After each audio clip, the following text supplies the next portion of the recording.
to all known sources. If you want to help, please go to michaelsavage.com and make a donation directly to the Special Forces group I mentioned. I get nothing from it. It does not go through me. I am not Fox News.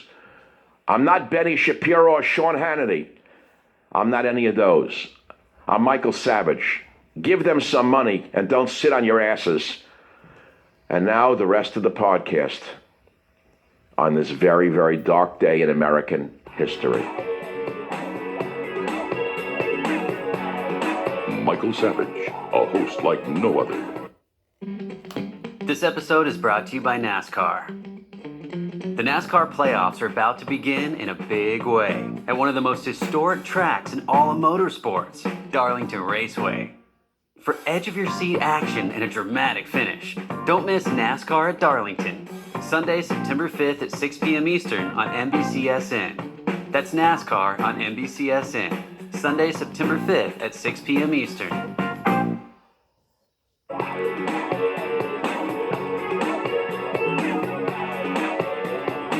I pray to God that one day we will return America to her glorious roots of freedom and to faith and to family. I'm not going to harbor on what the America that once was, but I will try to tell you that we seem to have the enemy within running America right now. Now, those are harsh words, and I say them with some trepidation for fear of them. Back in 2002, I published a book entitled, 2003, a book entitled The Enemy Within.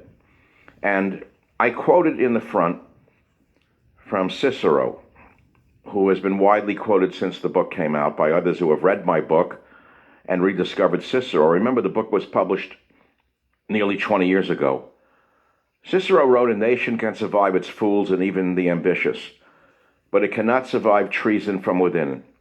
An enemy at the gates is less formidable, for he is known and carries his banner openly. But the traitor moves amongst those within the gate freely, his sly whispers rustling through all the alleys, heard in the very halls of government itself. For the traitor appears not a traitor. He speaks in accents familiar to his victims, and he wears their face in their arguments. He appeals to the baseness that lies deep in the hearts of all men. He rots the soul of a nation. He works secretly and unknown in the night to undermine the pillars of the city. He infects the body politic so that it can no longer resist. A murderer is less to fear." Now, that was written by Marcus Tullius Cicero, a Roman orator and statesman in 42 BC. And I read it many times in my radio show over the years. And in the book, The Enemy Within, I talked about the war on our media, the war on the war, etc. And we're going to talk today about the war on the military and the war on war. It came out that Biden and his band of merry pranksters or merry jokesters or merry wokesters permitted a Taliban death squad to get their hands on American handheld scanners and an American biometric database to identify Afghans who work with the military or NATO. The devices and database, which the military failed to destroy as they ran out of Afghanistan, have given the Afghans who work with us no way to hide their identities, making them easy targets for execution. People are saying, how did this happen? Why did they leave them there? I don't think people listening to this podcast are ready to hear my opinion, which I will repeat at some risk to myself, given the danger that we are all in from this gang that's running this country. Do you actually think that the tanks, the planes, the helicopters, and the American handheld scanners and biometric database just simply fell into the hands of the Taliban? Or were they given to the Taliban as part of an agreement that we know nothing about? I'll let you decide what actually happened. I think they were given to them as part of an agreement that if you give us these things, the helicopters, the planes, the tanks, the scanners, the vests, the night vision goggles, if you give them to us, we won't kill as many as we would have killed, especially not while your Americans are still there. In fact, we won't even kill any Americans. And then along comes a new group called ISIS-K. It's about, oh wow, they're new. They're not the Taliban. They're our allies, the Taliban. They're not our allies, and ISIS-K is no different than the Taliban. It's good cop, bad cop. That's what they're playing on us. So what am I talking about? Do you actually believe that Biden authorized those drones the other day that killed 2 ISIS bigs on motorbikes without IDing them? I don't believe it for a minute. I think it's a wag the dog, and I think it's also blowing up an aspirin factory all over again. It's for optics only. Or they targeted some poor guys riding around on motorbikes and said, look, we got him. I don't believe it. It's smoke and mirrors. And I hope you understand that this is not easy for me to say. All Biden wanted to do was show he was tough, that we retaliated. Everything is bait and switch, smoke and mirrors, bombing aspirin factories. So where do we go from here? How do we save this country? With Biden's 10 generals running the war, and one Marine stands up to them and they fire him. You heard, of course, about him. There are several fake, and I repeat again, fake GoFundMe pages for the brave U.S. Marine who was fired for slamming the military over the Afghan exit. All he did was say the superiors who are running the military don't know what the hell they're doing. Lieutenant Colonel Stuart Scheller told the New York Post, I demand accountability at all levels. If we don't get it, I'm bringing it. He also quoted Thomas Jefferson saying every generation needs a revolution. He was fired by Biden and his 10 generals after he released a viral video slamming the U.S. military for botching the exit from Kabul. And he issued a clear threat to his old fat superiors on Saturday.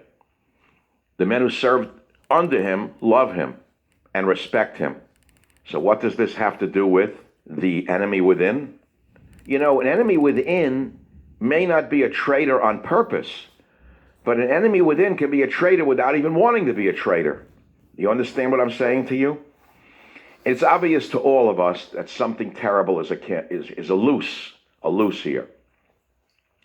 Then the flag-draped caskets arrive of the fallen American Marines murdered in Kabul terror attacks, and there's Biden crying again with Jill, and we're supposed to believe that he had nothing to do with them being killed.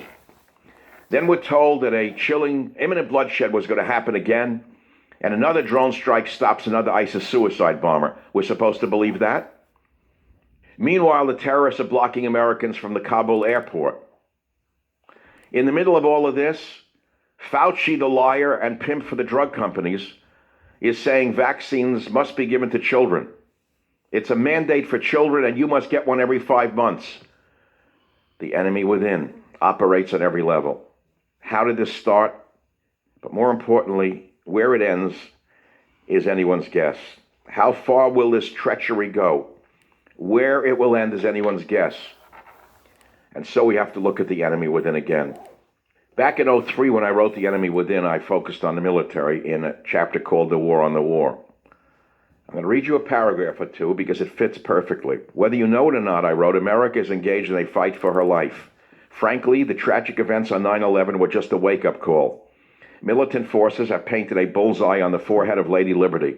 They spend every waking hour plotting how and where to strike once more. Was I wrong? I wrote then, thankfully our Commander-in-Chief, President George W. Bush, responded swiftly by proclaiming a war on terrorism. If it were not for a number of unpopular but necessary measures to strengthen our homeland security, I'm convinced we might have already been hit again. Now, that was a long time ago, and we have been hit again. And of course, the war on terror has been used to get many people who are innocent on other charges. I went on to say, as America fights the war against terrorism, the single most effective way to stop our effort dead in its tracks might surprise you. It has nothing to do with enemy aircraft, tanks, guns, bombs, booby traps, or the use of biological or conventional arms against our boys. As weapons go, this lethal device can do more damage than 1,000 dirty bombs. Worse, it's not deployed on the battlefield. It is unleashed right here on our own soil. What is this weapon of mass destruction? The tongue. The ultra-leftist traitors within our borders have unleashed a relentless barrage of words against the war on terrorism with their subversive tongues. These turncoats and their sympathizers spew a web of lies and anti-American hatred with quenchable zeal,